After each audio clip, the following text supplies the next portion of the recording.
McKinney, él tiene la ligera sospecha, yo tengo la pesada sospecha. El economista Roberto Despradel es consultor, ha estado en el Servicio Exterior de la República Dominicana, también es asesor de entidades empresariales del país. Buenos días, bienvenido. Buenos días, un placer estar aquí con ustedes. Cómo no, qué bueno, el placer es nuestro. Estaba mirando una información del 23, en el que tú utilizabas un término que llamó mucho la atención, que decía como que la economía, como que tiene un nivel dulce, como que la economía dulce.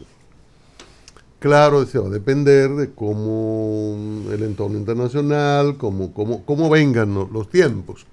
Pero ocurre que llegaron cosas que no han movido el piso. Y el signo de estos tiempos es la incertidumbre. Está ese elemento de incertidumbre y las particularidades de la situación con Haití y lo que Pablo llama el proletariado nacional, que los haitianos y la construcción y todo esto que estamos viendo. ¿Cuál es el diagnóstico que tiene Roberto Despradel de la economía de la República Dominicana en estos momentos?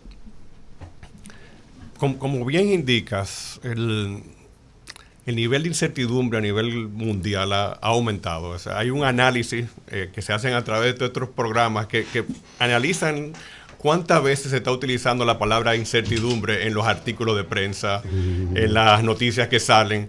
Y estamos en los niveles más altos, y los dos picos anteriores fue la crisis financiera internacional y el COVID.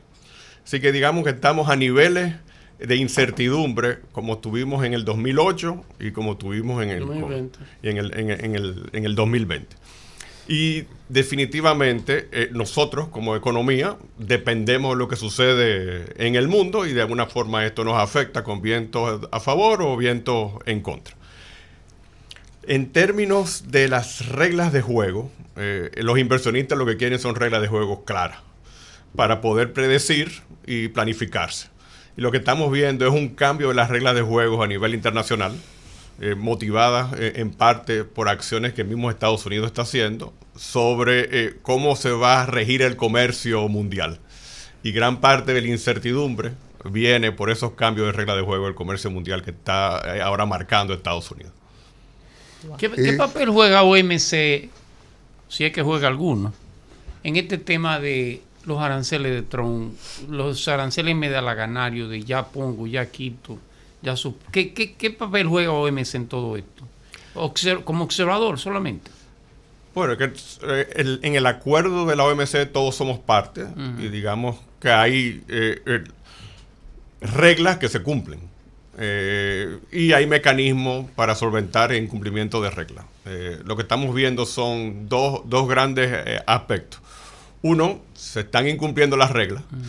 Y dos, los tribunales que son los responsables de indicar si las reglas se están incumpliendo o no, digamos que ya no tienen jueces, porque los jueces no han sido aprobados por los miembros. Entonces no tenemos ahora tribunales para poder dirimir diferencias a nivel de cuando hay debates entre países. Pero usted ha planteado que hay un proceso de reordenamiento comercial mundial, y tenemos pues a los Estados Unidos prácticamente pues protagonizando, accionando y tomando el liderazgo en esa orientación. Pero entonces, por lo menos para acá se ve eso, para Occidente. Pero está también ese proceso de conformación de los BRICS, que se entiende que está buscando la manera de establecer una moneda para que tenga pues también una gravitación mundial. ¿Usted cree que eso se vaya a dar? ¿En qué tiempo usted percibe que eso se pueda producir? Yo creo que le falta bastante tiempo. Yo creo que el dólar sigue siendo la moneda de reserva mundial, y no existe un sustituto. Eventualmente, digamos que se buscarán mecanismos de desconcentrar la dependencia que se tiene del dólar, pero yo creo que eso le falta tiempo. Ahora, la pregunta que uno debería hacerse es, ¿por qué Estados Unidos está cambiando las reglas de juego que él mismo definió, que lo definió después de la Segunda Guerra Mundial, claro, como bien establecías en los comentarios iniciales.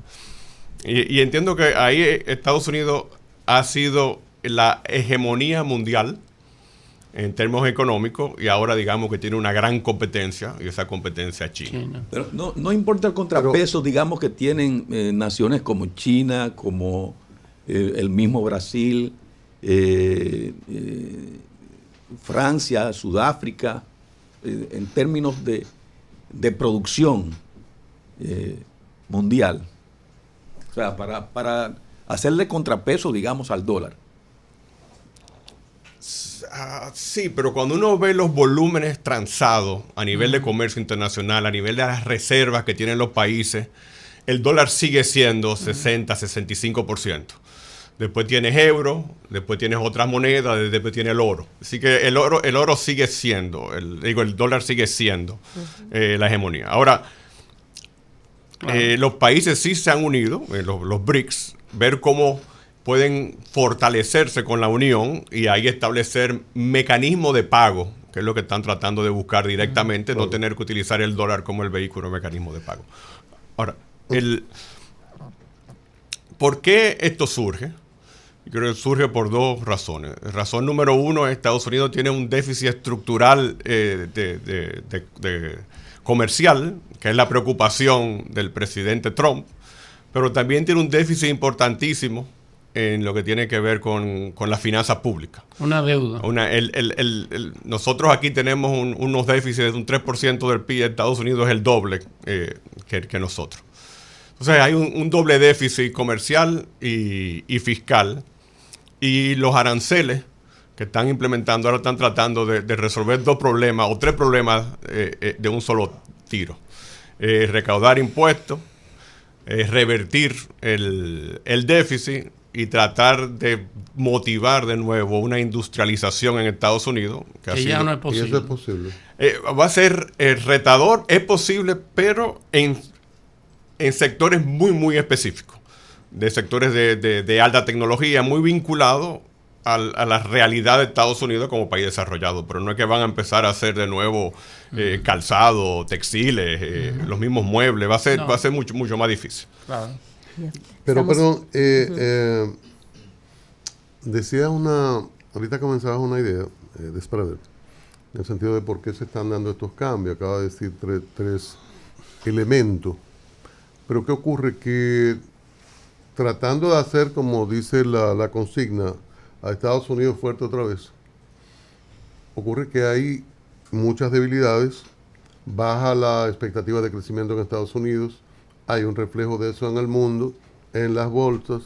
Trump acaba de sugerir ayer otra vez la posibilidad del cambio del responsable de la Fed, del Banco Central norteamericano.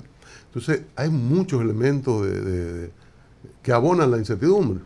Correcto. Entonces, en vez de ir hacia allá, lo que provoca es una situación que perfila de crecimiento según todos los análisis, y que será más la sal que el chivo, como decimos popularmente en República Dominicana. Sí, en el corto plazo, las proyecciones que tenían de crecimiento de Estados Unidos este año era como un 2.8%, digamos redondeándolo un 3%.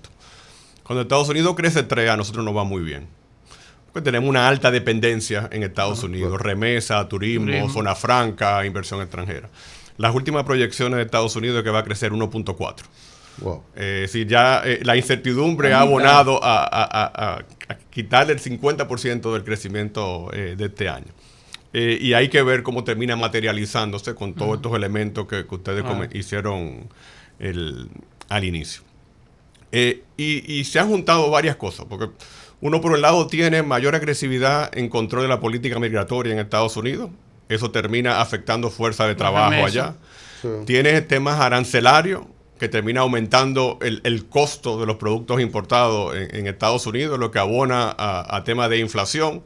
Y tiene temas de incertidumbre, de reglas de cambio de juego, que los agentes económicos no saben si se van a quedar los aranceles, van a subir, van a bajar, y lo que terminan es posponiendo o inversiones o consumo.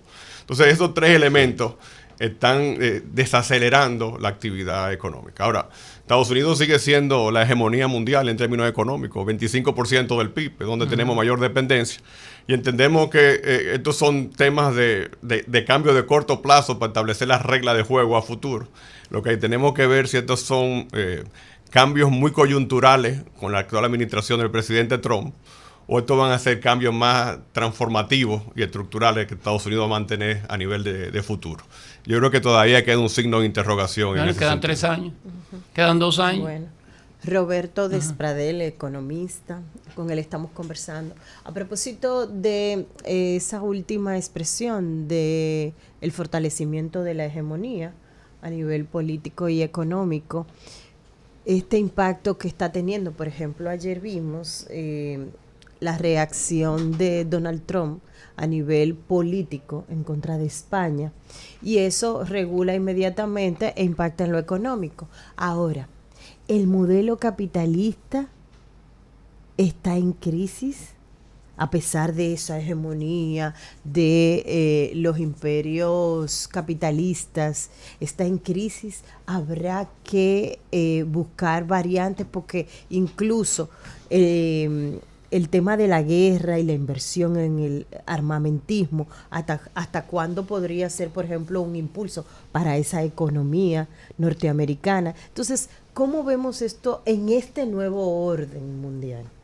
No, yo entiendo que el modelo capitalista no está en crisis. Si uno ve el mismo desarrollo de China, se ha basado en el capitalismo. Ahora, un capitalismo mucho más supervisado desde gobierno y enfocado y de alguna forma planificado.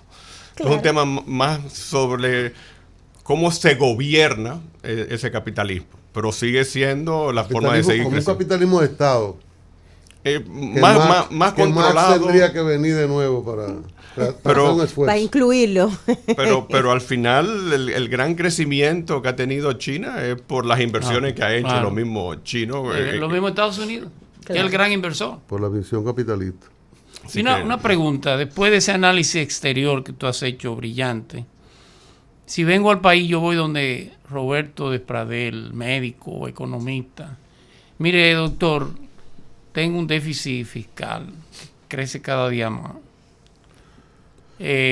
Tengo una deuda externa que crece cada día. Usted me acaba de decir que que hay una incertidumbre con la remesa, y que si la economía americana posiblemente haya menos recursos para la República Dominicana. ¿Cuál es el diagnóstico que usted hace entonces de la economía dominicana? ¿En qué posición estamos? Ahí la pregunta es si sigues creyendo en el dinamismo de Estados Unidos y su capacidad de liderar el crecimiento mundial. Y yo te diría que la respuesta ahí es sí. Estados Unidos tiene toda una serie de condiciones de seguir siendo un motor de dinamismo. Y nosotros sí tenemos una gran vinculación con Estados Unidos. Entonces, que en este año se tenga ahora estos elementos de cambio que se están teniendo, de incertidumbre, sí, posiblemente vamos a tener un crecimiento económico en República Dominicana menor que el crecimiento que nos habíamos proyectado de manera inicial. Ya las autoridades ajustaron sus planes de crecimiento, lo tenían inicialmente en 5, ahora lo ajustaron a 3,5. En República Dominicana. Rondarán los 3, dependiendo cómo termine sucediendo el segundo semestre con todos estos temas de incertidumbre que están sucediendo a nivel de Medio Oriente. Ahora, en el caso dominicano, sí entiendo que estamos muy bien posicionados. ¿Por qué?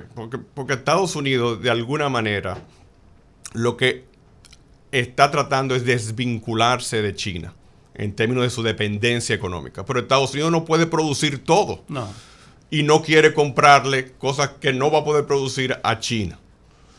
Y posiblemente a los países vecinos de China, porque sabe que al final es inversión china, es una forma de triangular que está haciendo. Y por eso ya va mucho más apetito ahora de empresas americanas y de empresas canadienses y de otros para instalarse en República Dominicana para ahora exportar a Estados Unidos. Entonces entendemos que hay un gran potencial en este concepto del friendshoring, de que vamos a traer las empresas más cerca a la costa americana, a países que son países confiables, amigos y socios de Estados Unidos. Near friends. El friendshore. Y República Dominicana está súper bien posicionado ahí, y junto con México, Costa Rica y nosotros, muy probablemente seamos los tres países que mayor beneficios tengan. Con la economía nuestra no tiene incertidumbre en los próximos años. Yo creo que la economía está muy bien posicionada. Tiene limitaciones que no tenía antes. Si ustedes mencionaban los niveles de endeudamiento, tenemos niveles de endeudamiento, los intereses cada vez más forman parte del pago del gasto de gobierno. Dentro de 2 años, muy probablemente que los pagos de intereses sean mayor que el 4%. Que de educación. Sí. Y eso es dinero que no termina quedándose aquí, pero eso es parte del compromiso por haber gastado por los últimos 20 años más de lo que recibíamos. Entonces tenemos una serie de constreñimientos, pero la economía sigue siendo muy diversificada, muy dinámica, y cuando uno ve a los inversionistas que vienen a República Dominicana, lo que nos dicen es: ustedes subestiman el potencial que tiene el país, y nos sentimos muy cómodos con la economía y la forma en que la sociedad dominicana interactúa y la relación que hay entre el sector privado y el sector público. Y eso no es muy común en países. La verdad que necesitamos como esa dosis de optimismo, como que uno no ve eso. Sí.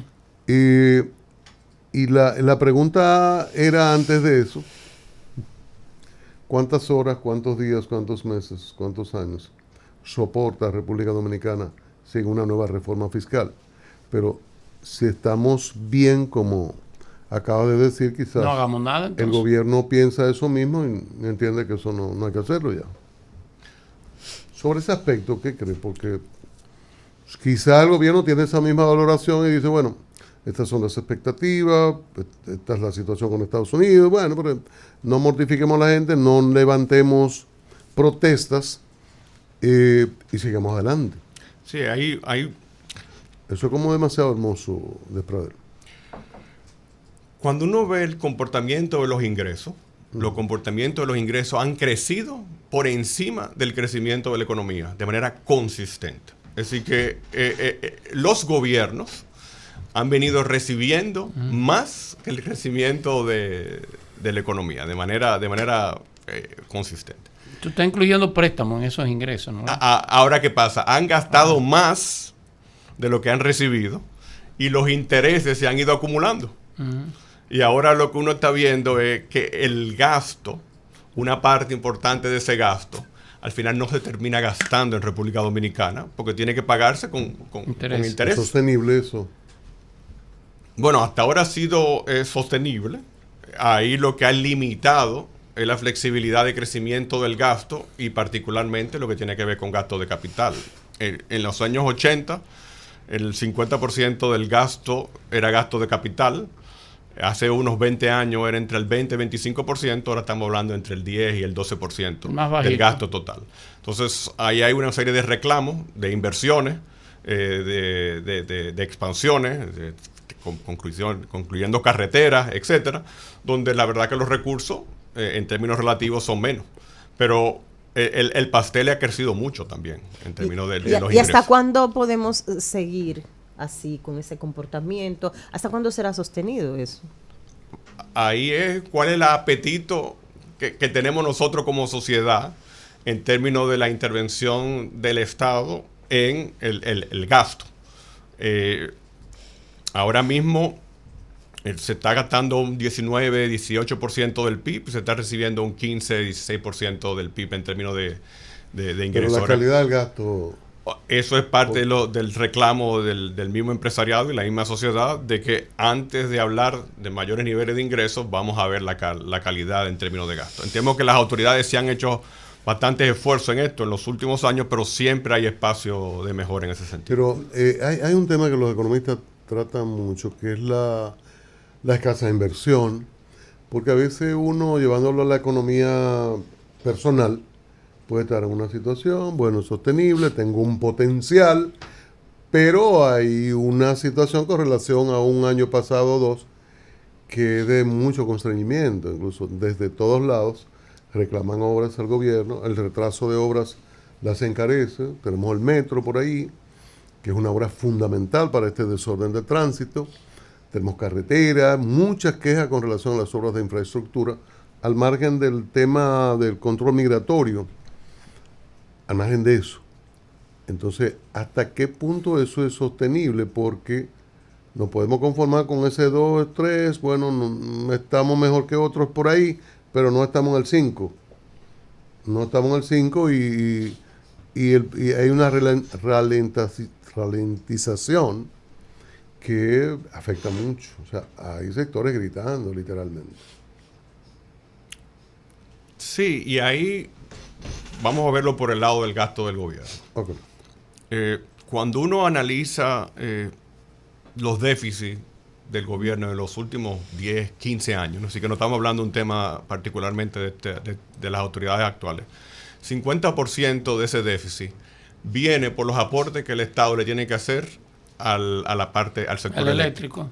Sector eléctrico. Entonces, si al final se logra resolver el tema eléctrico, el déficit se reduce al 50%. Eso termina siendo el 50% de la reforma fiscal. Pero, si lo que queremos es cero déficit con pero no está resuelto. No, crece cada día. Y uno no lo ve a la vuelta de la esquina. La Spaghetti Milano. De ese tema. De ese y del déficit cuasi fiscal, el del Banco Central. Cuasi fiscal. Sí, el tema eléctrico no es un tema de fácil solución, y lo que se tiene que es consistencia en acciones para ir revirtiéndolo. Hay que darle un voto de confianza a la actual gestión. Entiendo que se están tomando las acciones en ese sentido, pero toma definitivamente tiempo. Entonces, hay que... Pero. Sí. Aquí está el cuasi fiscal también, que es un tema que hay que resolverlo, y el eléctrico toma tiempo. Pero eso toma tiempo, podemos esperar 3, 5, 10 años más, porque han colocado un pelotero emergente que es bueno con el bate. Pero desde el Dogado lo aguantaron hace unos días. O sea, desde el gobierno dieron un momentito. Ese es Celso. Un momentito, Celso. Entonces, Celso deja los apagones financieros. Se aguanta ahí, espérate. Espérate, Celso. Entonces hay un problema ahí de reacción de gobierno ante quejas y eso. Por eso que digo que es un tema súper complejo. La pregunta es ¿cuál es tu objetivo ulterior? Ajá. Porque si tu objetivo ulterior es hacerlo eficiente, reducir el déficit y no tener los problemas fiscales, entonces tú tienes que tomar las acciones. Uh-huh. Si tu objetivo ulterior es acomodar, entonces ahí terminas aplazando más la solución. Y en entonces, hay que concluir, digamos, en que ese problema eléctrico se traga en gran proporción el gasto que tiene el gobierno por ese lado, pero también tenemos el caso, por ejemplo, de los recursos de Aerodón que se manejaron en campaña y que se dijeron que se iban a hacer inversiones en un puente flotante por acá, en otro puente por allí. Bueno, se está trabajando en la Luperón con 27 de febrero. Sí, pero básicamente en eso. Todas las otras obras, uno no sabe lo que se ha hecho. Entonces, ¿a dónde que ha ido el dinero? Todo ha ido a ese déficit eléctrico, a esa problemática eléctrica. No, déjame ver, quizá aclarar un poco. Actualmente el gobierno, o todos los gobiernos, de los últimos, del 2008 al presente, gasta más de lo que le ingresa. De ahí es que surge la necesidad de endeudarnos. Claro. El problema es en qué ha gastado, en qué se gasta. Y ese déficit entre ingresos y gastos, parte del reclamo es que no puede seguir creciendo porque la deuda va a seguir creciendo. Por ende, hay que tener una reforma fiscal para reducir los déficits y hacer la finanza pública del gobierno consistente, sostenibles en el tiempo. Ahora, cuando uno ve los niveles de déficit, el 50% de ese déficit son los aportes que tiene que hacer el gobierno de su bolsillo al sector eléctrico.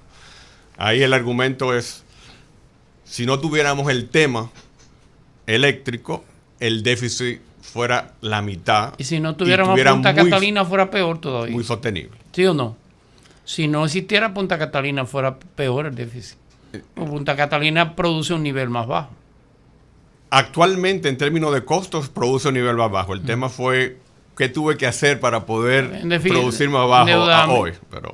Pero sí, Punta Catalina una pregunta, costos más bajos. Con ese análisis que tú haces del déficit, y por qué el gobierno se empeña en anclar en un nivel fijo casi el tema del tipo de cambio. ¿Por qué es tan sensible el tema? Yo tengo la percepción de que el tipo de cambio está siendo afectado positivamente en este caso por el Banco Central. ¿Qué efecto tiene eso en términos de ese déficit que tú mencionas? Y en términos de la competitividad de los generadores de divisas. Sí. Los forjadores de política pública tienen que priorizar qué señales quieren mandar al mercado cuando toman acciones. Y al inicio de la conversación hablábamos de los niveles de incertidumbre a nivel mundial. Indicaba que la palabra incertidumbre ahora se usa más que en el 2008. Uh-huh. Ahora, si tenemos ese entorno internacional y vemos fluctuaciones en la tasa de cambio que pone nervioso a los agentes económicos internos, entonces lo que estaríamos es multiplicando aún más a niveles de incertidumbre. Yeah. Y entiendo que las autoridades monetarias, su decisión fue, tenemos que mandar una señal en el mercado de que la incertidumbre es de la frontera hacia afuera, de la frontera hacia adentro, aquí hay estabilidad económica a nivel de la tasa de cambio. Pero ¿cuál es el efecto de esa medida? Lo que estamos viendo son tasas de interés más altas. Tasas de interés más altas terminan reduciendo el dinamismo de la economía. Pero no hay respuesta mágica en la economía. Uno lo que tiene que saber cuáles son las palancas que tiene que mover en un momento determinado. A propósito de ese crecimiento de las tasas, la construcción es una palanca importantísima de la economía. Entonces tenemos ahí las altas tasas de interés y ahora el tema de la persecución de la maniobra indocumentada, el tema migratorio.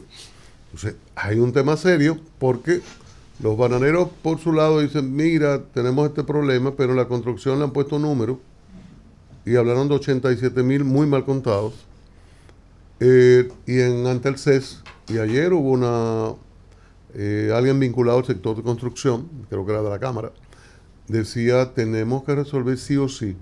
Y realmente es un sí o sí. Entonces, están esos elementos de las altas tasas, la incertidumbre y ese tema muy concreto, muy específico del ámbito dominicano. ¿Cuán urgente es esto? Las conversaciones comenzaron, parecería que las soluciones no son para el mes que viene. ¿Cuánto puede la economía dominicana resistir este estancamiento que citan esos sectores productivos? Cuando uno analiza la composición de las economías latinoamericanas en términos de su PIB, República Dominicana junto con Panamá y República Dominicana más ahora, es el país que más depende de la construcción en términos de su crecimiento. Así que la construcción es una pieza importantísima en el crecimiento de la República Dominicana, jala insumos de la industria, termina dinamizando la parte del comercio. Claro, así que hay muchas articulaciones con el sector de la construcción. Y la tasa de interés es un elemento importante en las decisiones con el tema de la construcción. Ahora, entiendo que una vez alcanzada la estabilidad de la moneda, que fue lo que vimos, lo que sucedió en los meses de abril y mayo, el Banco Central ya se siente más tranquilo en el comportamiento de la tasa de cambio y por eso la tomó la medida de esta liberalización de fondos de más de 81,000 millones, que están enfocados a sectores de la construcción y sectores... pero los bancos no te bajan los intereses de los préstamos. Están igual. Pero es una señal de que llegamos a un tope. en términos de tasa de interés. Así que la pregunta a ver con qué velocidad las tasas de interés van a ir bajando, y eso también va a depender de cómo se muevan las tasas de interés en los Estados Unidos, que han sido más altas de lo que muchos habíamos proyectado que se iban a comportar. Ahora, lo que estamos viendo es que se está uniendo el tema de tasas de interés altas con los temas migratorios. Y van a tener su impacto. Pero ahí entiendo que la sensatez prevalecerá en términos de las autoridades. Lo que sí yo creo que no hay duda que aquí tenemos que tener reglas claras en términos migratorios y en términos laborales. Claro. Ahora, ¿qué sectores necesitan un waiver, una flexibilización para fines de adaptación? Yo entiendo que sí, el sector de la construcción y el sector agropecuario definitivamente son sectores que históricamente han dependido de mano de obra. ¿Cuál es el aporte de la agricultura? Perdón, pero en esto está la discusión. El ministro de Agricultura del gobierno dice, mira, desde hace un tiempo dijo, no aguantamos. Incluso en estos días, o se le chispoteó, o me dijeron que esperara un anuncio de otro nivel, porque no le correspondía a él, pero él lo dijo. No, pero ya ya eso se aprobó y bueno, el presidente lo corrigió en la semanal. Entonces, es un tema que el gobierno sabe la solución, pero que teme o espera generar un ambiente, y los sectores productivos le están diciendo, es que era ayer, es que esto era ayer. Incluso los bananeros dijeron hace más de un mes, mire, se están dañando los productos, incluso estamos incumpliendo con compromisos en Europa. Y la construcción le dice, tenemos las tasas y este problema, no estamos cumpliendo, se están encareciendo, faltan las entregas. Y mientras tanto, como que se está esperando el momentum adecuado por un tema de las protestas, de las quejas. ¿Hasta qué punto es posible esperar esto? Interpreto que el gobierno también tiene que tomar decisiones a dos niveles.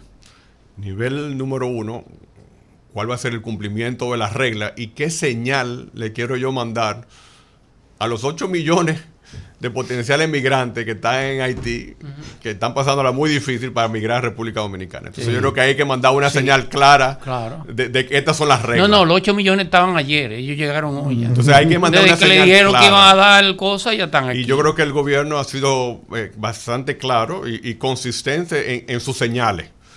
Para fines ¿Cuál es el aporte de la mitigar? Ahora lo otro, bien, bueno, mandando las señales, cómo termino tomando acciones para no afectar lo que ya es una realidad. Ahora, cómo yo acomodo lo que es una realidad sin agravar la situación que viene agravándose en los últimos 10, 15 años. ¿Cuál es el aporte de la agricultura al PIB? Que ese tema migratorio va a impactar sobre el PIB. ¿Cuál es el aporte en porcentaje? Más el aporte en términos de la agricultura, el sector agrícola, agropecuario. El sector agrícola es como 5% del PIB. Del PIB, 5 o 6% del PIB. No es tan alto, pero tiene sus ramificaciones con otros sectores. Porque al final de cuentas la agricultura aporta insumos a la industria, a la agricultura, al turismo, al comercio. La exportación. Hay exportaciones, pero es como un 5 o 6%. Ahí en términos proporcionales la construcción es prácticamente 2 veces la agricultura aquí. Pero proporcional, pero es alto. Un 5 o 6 es mucho. Sí, claro. O 300 mil millones de pesos. Sí, por ahí más. Y para algunos, para alguna provincia no es el 5%, es el 60% de su provincia. Entonces hay también un tema geográfico de la dependencia. Si tú y yo te nombrara a ti mañana, Carlos Despradel, imagínate, ese nombre suena en la economía en toda parte. Ya tu papá tuvo ahí, te nombrara gobernador del Banco Central, te nombrara en Hacienda, ¿cuáles serían las medidas que tú entiendes que en estos próximos 3 años, hacia dónde el gobierno debe llevar la economía? ¿Seguir a la deriva o cuál es el rumbo que debe tomar? Pero yo no entiendo que no es un tema de seguir a la deriva. Yo diría que yo entiendo que las autoridades... Digo, a la deriva de no tomar iniciativa con la reforma fiscal. ¿Cuál serían las medidas? desde tu punto de vista? Eventualmente vamos a tener que entrar a un tema de una reforma fiscal.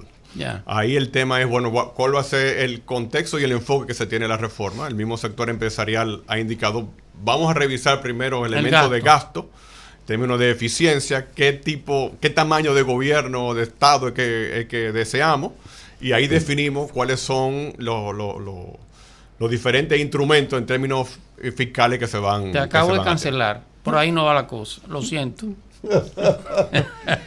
Gracias. Es importante escuchar estas opiniones, esta visión sobre el tema. Mira, de la el economía chisme que di dominicana. ahorita, él es tío nieto, sobrino nieto de Roberto Despradel. El gran... Tu abuelo era abogado, ¿no? ¿Verdad? Creo que era. Mi abuelo era Tu abogado. bisabuelo, tu tío abuelo. Mi tío abuelo también fue ministro de Hacienda. Sí. Y Tuvo embajador todos los fue. cargos, en el gobierno de Abuelo Trujillo. pero canciller, ¿no fue canciller? Mi abuelo fue canciller. Su abuelo, el abuelo de él fue canciller. Sí. Bueno, y economista, y bueno. Que yo le dije que tu como su abuelo fue de padre los que y apoyó parecido, muy a parecido Trujillo en su el 30. Y ellos me tenían un chisme con eso. Al inicio. Roberto Despradel, economista, consultor, está excelente con nosotros, entrevista. qué bueno. Es importante y sobre todo una dosis de optimismo que hacía mucho estaba ausente en las Yo fuera el gobierno participaciones que de contratara economistas. mañana. En las participaciones de economistas Se dicen cómo en son este las cosas. programa. Se dice cómo son, como las veo. Un excelente vocero. Digo, no vocero en el sentido negativo, sino tú tienes un gran optimismo. De nuevo las gracias. Eso es y bueno. las recomendaciones que hacemos a los invitados. Los economistas siempre son muy rigurosos en el rendimiento del dinero. Y son optimistas también. Sí. Muy optimistas. No, los economistas usualmente son pesimistas. No. Los economistas. Son bien informados. Dicen que son bien informados, que son optimistas bien informados. Pero como son rigurosos en el uso del dinero, sí. Ay, no. y siempre recomiendan ahorros, eso es una línea principalísima. Nosotros le vamos a recomendar a usted que es un hombre muy activo, tiene su compañía consultora, DASA, ¿verdad? Correcto. Y siempre hay que hacer cosas en la oficina, ampliar cuando los asuntos van bien o hacer arreglos en sentido general. Aquí en la San Martín 183, próximo a la avenida Máximo Gómez, está la ferretería más completa. El nombre es Materiales Industriales y ahí están los mejores equipos, herramientas de altísima calidad y certificación internacional. Si le dice que le mandamos de este programa, humildemente le dan un mejor expreso, le dan una rebaja importante. Perfecto. Así que está notificado, está informado. De nuevo las gracias al economista Roberto Despradel por estar con nosotros este jueves. Vamos a comerciales. Conoce las claves del